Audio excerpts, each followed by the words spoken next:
চট্টগ্রাম বিশ্ববিদ্যালয়ে শুরু হলো আবাসিক হলের শিক্ষার্থীদের dope test. Sir F Rahman হলের ছাত্রদের মাধ্যমে এই প্রক্রিয়া শুরু করা হয়। বৃহস্পতিবার সকাল 9:30টায় এই প্রক্রিয়া উদ্বোধন করেন উপাচার্য অধ্যাপক ড মোহাম্মদ ইয়াহিয়া আক্তার। চট্টগ্রাম বিশ্ববিদ্যালয় মেডিকেল সেন্টারে এফ রহমান হলের শিক্ষার্থীদের নমুনা সংগ্রহ করেন বিশ্ববিদ্যালয়ের বায়োকেমিস্ট্রি বিভাগের শিক্ষার্থীরা। খরচ কমাতে বিশ্ববিদ্যালয়ের নিজস্ব ল্যাবে করা হবে পরীক্ষা। যখন চট্টগ্রাম বিশ্ববিদ্যালয়ের ছাত্রছাত্রী ভর্তি হয় তখন যদি ডোপ টেস্টটা নেওয়া হয় তখন মনে হয় যে আমাদের জন্য এটা আরো বেশি ইফেক্টিভ হবে আর কি। এটা তো শুধু হল ভিত্তিক হয়েছে, আমি মনে করি যে প্রত্যেক পুরা হলে পুরা ভার্সিটিতে যত স্টুডেন্ট আছে সবাইকে ডোপ টেস্টে আওতায় আনা দরকার। 350 টাকা ব্যয়ে শিক্ষার্থীরা চট্টগ্রাম বিশ্ববিদ্যালয়ের মেডিকেল সেন্টারে স্যাম্পল দিচ্ছেন। এতে ব্যবহার করা হচ্ছে আমেরিকান কিট।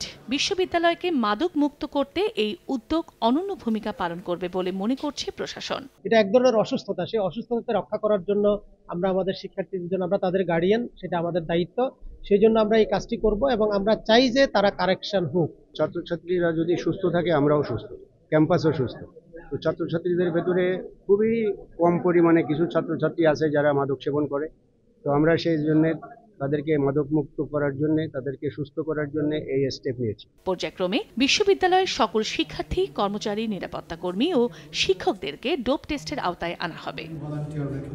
সময় সংবাদ, চট্টগ্রাম।